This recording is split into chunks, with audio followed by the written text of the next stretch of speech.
Friends, सबसे पहले तो आप सभी से मैं माफ़ी मांगना चाहता हूँ क्योंकि कुछ पर्सनल रीजंस की वजह से 2 दिन तक हमारे वीडियो अपलोड नहीं हो पाए और उस वजह से आपको काफ़ी लोगों को परेशानी हुई। लेकिन आज से हमने वीडियो कंटिन्यूस कर दिया है। इससे पहले ट्राइडेंट लिमिटेड और सुजलॉन ऊर्जा ग्लोबल पर वीडियो हमने अपलोड कर दिया है, आप चाहे तो वहाँ पर जाकर देख सकते हैं। और अब हम बात करेंगे जयप्रकाश पावर वेंचर्स लिमिटेड की। स्टॉक ने आज कमाल किया है, करीब 10% की तेजी देखने को मिली है आज में जेपी पावर में। ये जो तेजी बनी इसके पीछे वजह क्या है जानेंगे इस वीडियो के माध्यम से।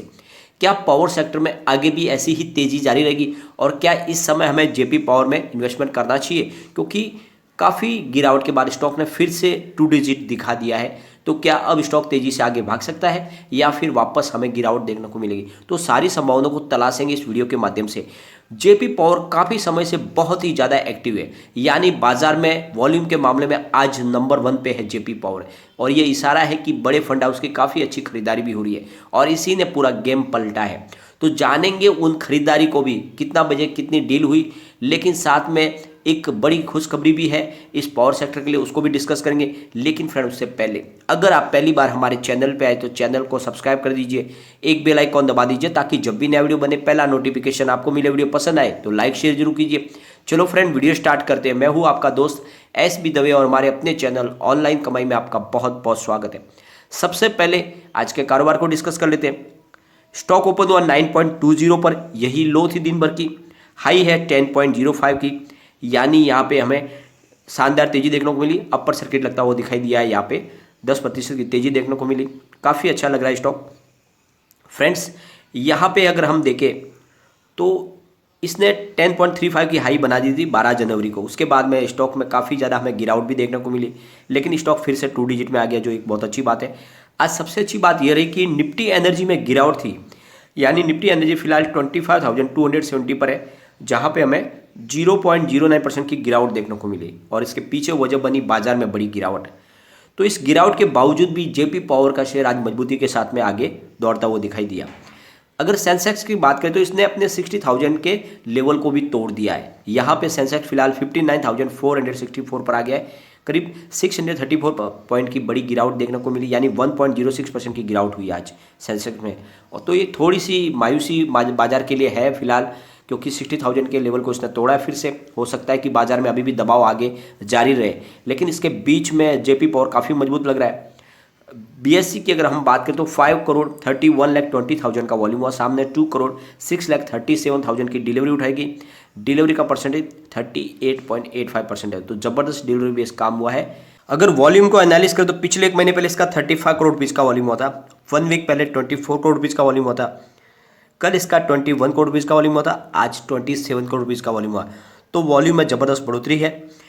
पूरे बाजार में वॉल्यूम के मामले में आज नंबर 1 पे था जेपी पावर। 2.4052 वीक का लो है, 11.1552 वीक का हाई है। फिलहाल स्टॉक 10 रुपीज़ पर है, काफ़ी अच्छी तेजी देखने को मिली।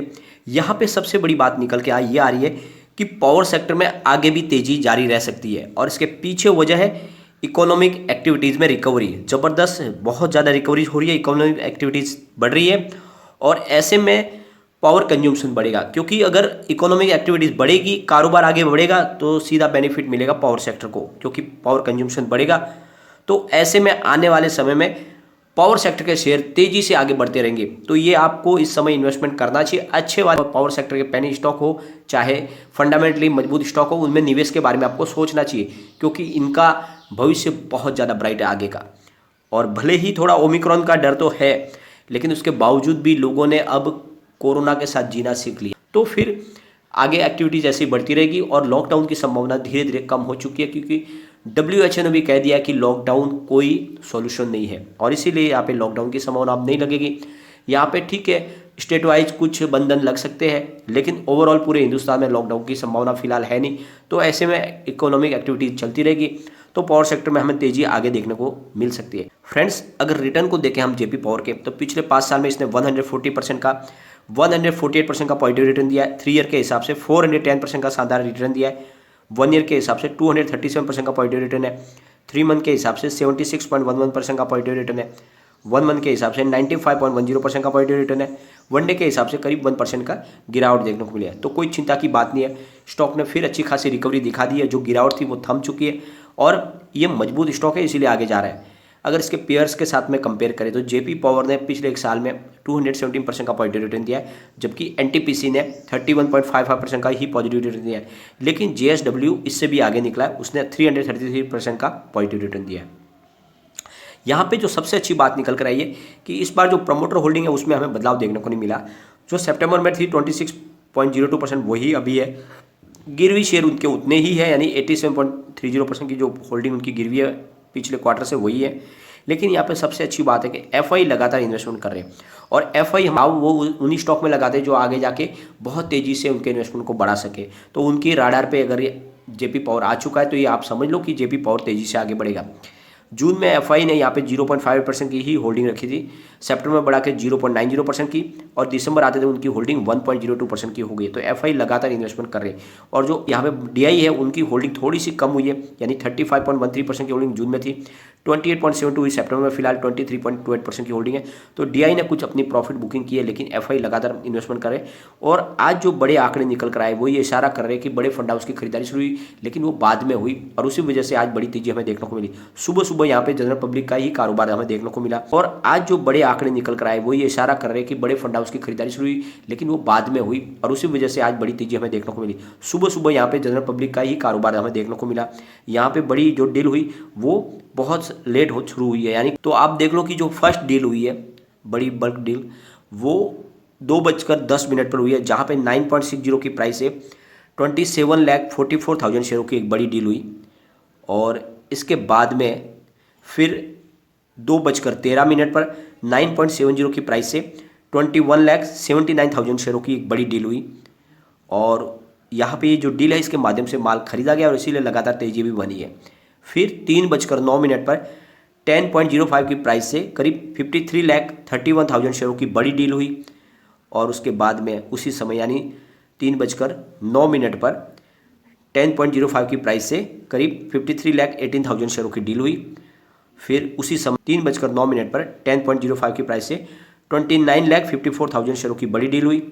उसके बाद में उसी समय यानी 3:09 पर 10.05 की प्राइस से करीब 33,81,000 शेयरों की बड़ी डील हुई।